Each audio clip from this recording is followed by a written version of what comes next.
और चलिए खबरों में आगे बढ़ते हैं, बात करेंगे भारत के प्रधानमंत्री नरेंद्र मोदी की। जब पुतिन से मुलाकात हुई, कुछ ऐसी तस्वीरें सामने आई जो कि चर्चाओं का विषय बन चुकी है। जैसे कि एक और तस्वीर सामने आई थी जब प्रधानमंत्री मोदी से बातचीत कर रहे थे पुतिन, तो पुतिन ने कहा कि आप बिना अनुवादक के भी मुझे समझ सकते हैं। लेकिन आपको बता दें कि इस द्विपक्षीय वार्ता में क्या खास रहा, क्या कुछ मायने निकाले जा रहे हैं मुलाकात के, सब कुछ बताते हैं आपको इस रिपोर्ट के जरिए। आप देखिए।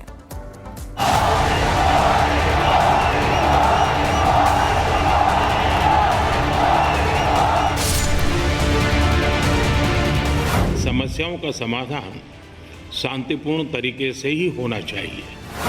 जब पूरी दुनिया दो विरोधी ध्रुवों में बटी हो, तब भारत को ऐसे देश के रूप में देखा जा रहा है जो दृढ़ता के साथ मानवता की बात कर सकता है।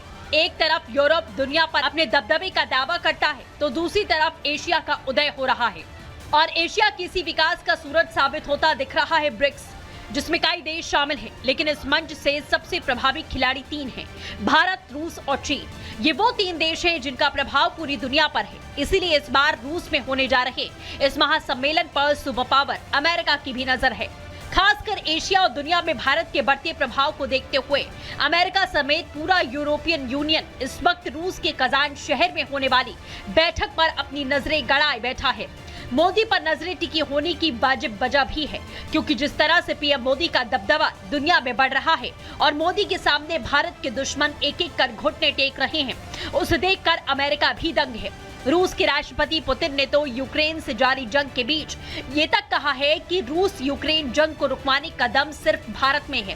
प्रधानमंत्री नरेंद्र मोदी ब्रिक्स समिट में शामिल होने के लिए रूस के कजान शहर पहुंचे। उन्होंने रूसी राष्ट्रपति पुतिन के साथ द्विपक्षीय बातचीत की। इस दौरान दोनों नेता एक दूसरे से गले मिले। प्रधानमंत्री नरेंद्र मोदी ने 16वें ब्रिक्स शिखर सम्मेलन के लिए कजान पहुंचने के बाद तुरंत बाद रूसी राष्ट्रपति व्लादिमीर पुतिन के साथ द्विपक्षीय वार्ता की। बैठक के दौरान पुतिन ने अपने करीबी संबंधों पर हल्के फुल्के अंदाज में कमेंट करते हुए कहा, आप मुझे अनुवादक के बिना भी समझ सकते हैं। दरअसल राष्ट्रपति पुतिन बैठक के दौरान मोदी से कुछ कह रहे थे। इस दौरान ट्रांसलेटर उसको हिंदी में अनुवाद करते हुए पीएम मोदी को बताने लगी, लेकिन इसी बीच पुतिन ने हंसते हुए कहा कि हमारे रिश्ते ऐसे हैं, मुझे नहीं लगता किसी अनुवाद की जरूरत है। इतना बताते ही पीएम मोदी ठहाका लगाकर हंसने लगे। माननीय प्रधानमंत्री जी, у нас такие отношения, что я считал, что вы и так все понимаете. हमारे इतने रिश्ते हैं कि मुझे ऐसा लगा कि आपको कोई अनुवाद नहीं चाहिए। रूस यूक्रेन के बीच चल रहे संघर्ष को संबोधित करते हुए प्रधानमंत्री मोदी ने शांतिपूर्ण समाधान पर भारत के रुख को दोहराया। रूस और यूक्रेन के बीच चल रहे संघर्ष के विषय पर हम लगातार संपर्क में रहे हैं। जैसा मैंने पहले भी कहा है, हमारा मानना है कि समस्याओं का समाधान शांतिपूर्ण तरीके से ही होना चाहिए। शांति और स्थिरता की जल्द से जल्द बहाली का हम पूरी तरह समर्थन करते हैं। हमारे सभी प्रयास मानवता को प्रमुखता देते हैं। आने वाले समय में भी भारत हर संभव सहयोग देने के लिए तैयार है। वहीं इन सब के बीच में ब्रिक्स समिट से ठीक पहले जिस तरह से भारत और चीन से मिलकर लद्दाख सीमा पर 2020 से जारी तनाव को सुलझाया, उसे देखते हुए भी अमेरिका चौंक गया। चीनी राष्ट्रपति शी जिनपिंग ने जिस तरह से भारत के सामने घुटने टेके हैं, उसे देखते हुए अमेरिका को अपना महत्व कम होता दिखाई दे रहा है। शायद अमेरिका को इस बात का एहसास हो चुका है कि अगर ब्रिक्स में रूस, चीन और भारत मिल गए तो दुनिया में वर्ल्ड पावर का समीकरण बदल सकता है। ब्रिक्स कुछ सालों में दुनिया के सबसे ताकतवर संगठन के रूप में उभरा है। पिछले साल ही ब्रिक्स में 5 नए देश जुड़े। अब ब्रिक्स में कुल 10 देश हैं। इतना ही नहीं, ब्रिक्स देशों की जीडीपी G7 देशों से भी 2 गुनी से ज्यादा है। G7 दुनिया की 7 सबसे बड़ी अर्थव्यवस्थाओं का संगठन है, जिसमें America, UK, Japan, Italy, Germany, France और कनाडा शामिल हैं। इन सब के बीच में पुतिन ने कहा कि 1992 के बाद से वैश्विक अर्थव्यवस्था तेजी से बदली है। 1992 में ग्लोबल जीडीपी में G7 देशों की हिस्सेदारी 45.5% थी, जबकि ब्रिक्स के देशों का हिस्सा 16.7% था। लेकिन 2023 तक G7 की हिस्सेदारी 29.3% और ब्रिक्स के सदस्यों की हिस्सेदारी 37.4% हो गई है।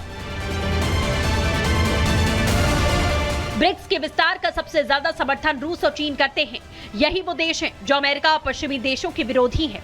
यूक्रेन से जंग के कारण रूस प्रतिबंधों की वजह से पश्चिमी देशों से चढ़ा बैठा है, तो वही चीन खुद को ताकतवर बनाने के लिए छोटे छोटे देशों को अपने साथ लाने में जुटा है।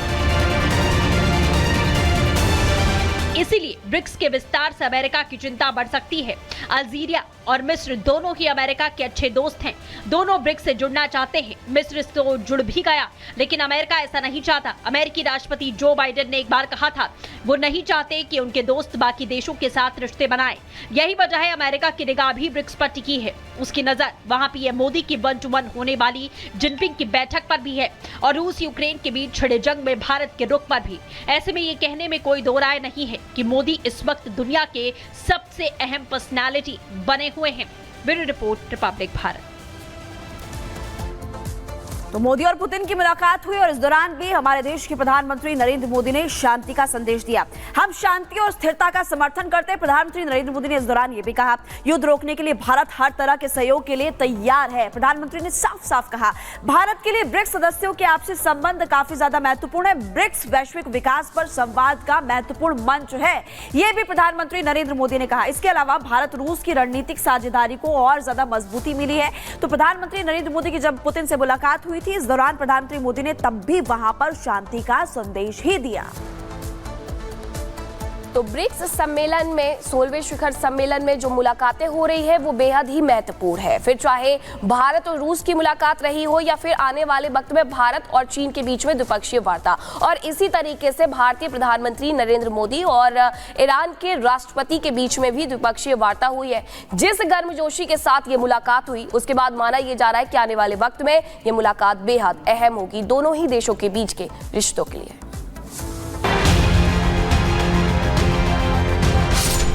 मोदी मसूद की मुलाकात बन गई बात।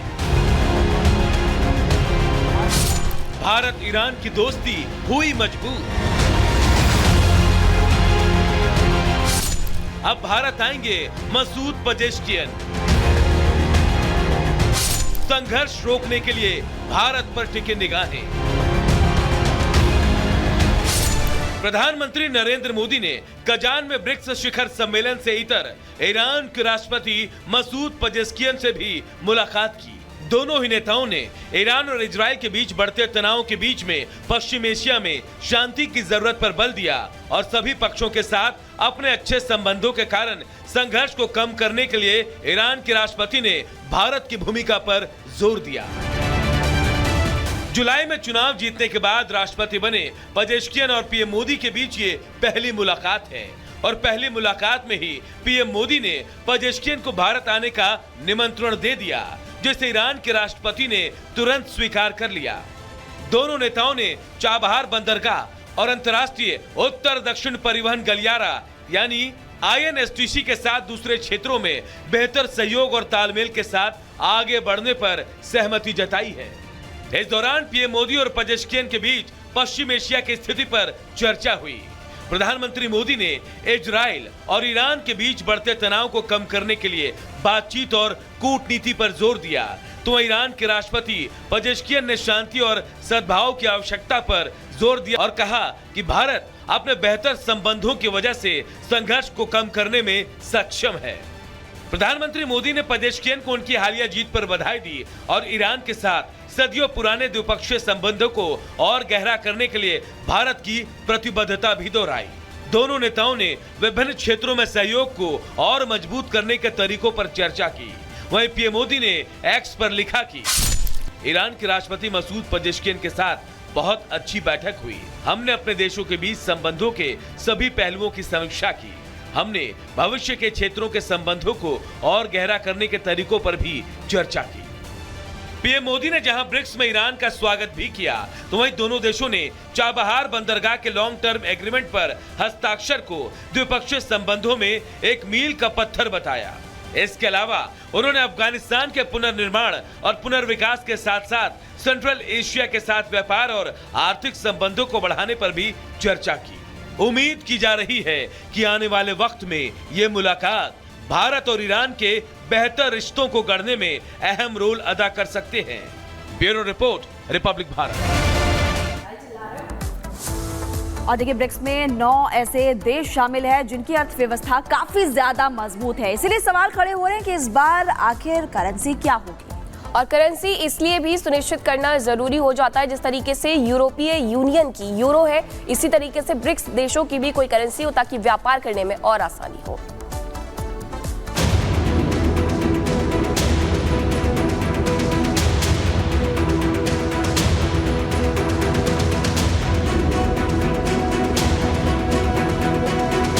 दुनिया की 45% से ज्यादा की आबादी वाले और करीब 350 करोड़ लोगों का प्रतिनिधित्व करने वाले संगठन ब्रिक्स का सम्मेलन शुरू हो चुका है। प्रधानमंत्री नरेंद्र मोदी सम्मेलन में शामिल होने पहुंच चुके हैं और रूस के राष्ट्रपति पुतिन के साथ उन्होंने बैठक की और अपने विचार साझा भी किए।